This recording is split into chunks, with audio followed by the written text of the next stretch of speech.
Gu Urbi Institutoko ikasleak gara, lehenengo batxilergokoak, eta gure proiektua aurkeztuko dugu.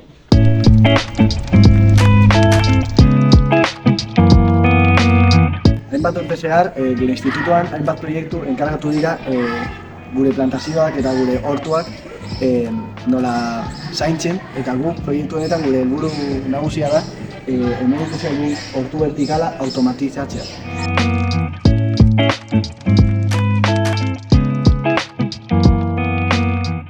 Orain, hortuak nola funtzionatzen duen azaltzeko, lehenik eta behin hemen dagoen aparatu elektroniko hau desmontatuko du.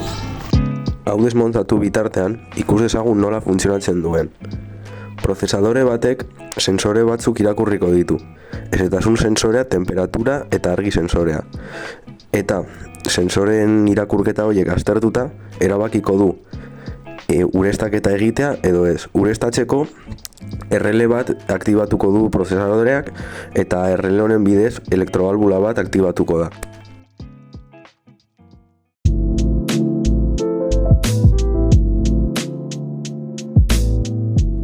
Nola funtzionatzen duen ikusteko, maketa hau sortu dugu. Bertan ikusi daiteke nola karkasaren barruan aparatu elektronikoa dagoen. Gero, urontzi batean badago sartuta motobomba bat, eta motobomba hau zirkuito elektronikoak aktibatzen duenean, ura hortuaren maketaren goiko aldetik irtengo da eta hortu osoa bustiko du.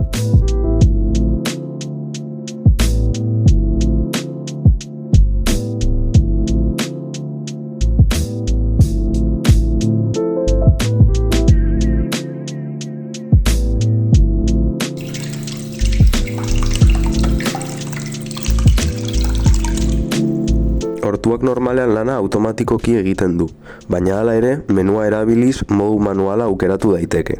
Gainera, menu honen bitartez beste hainbat gauza konfiguratu daitezke. Esate baterako, hezetasun minimoaren balioa edo temperatura maksimoa. Eta ere bai, zenbatero ureztatu behar den.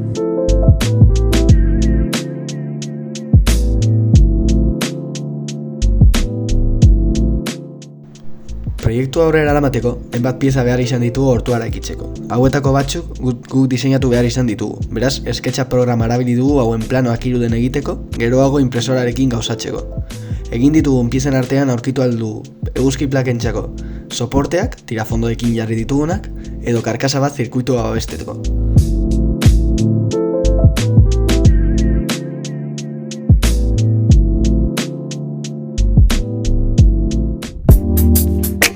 Hortuaren muntaketa ia hasi eta oraindik bukatzear dugun prozesu bat da.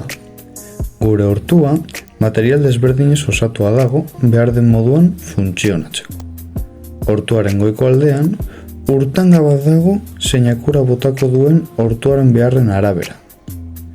Hortu vertikaleko lurra lehor badago, zerozian zehar jarritako zetasun zentsorek abisua bidaliko diote gure plakari zeinak egingo duen tutuan jarritako elektrobalbula zabaltzea. Eta ura, tantailario bitartez, hortu osoa ureztatuko du. Ur beharra asetzean, elektrobalbula itxi eta ur jarioa geldituko da. Hurrengo urteari begira ditugun hobekuntzak dira, pilen efizientzia hobea izateko konponbide bat bilatzea, pila berrien bitartez, app bat egitea non zentsoren datu guztiak ikusgai egongo diren, eta landarentzako ongarria botatzeko modu bat aurkitze. Puntu ezberdin hauetan laburbildu ahal dugu gure proiektua. Espero dugu zuen gustokoa izatea, eta etorkizun batean hobetu ahal izatea.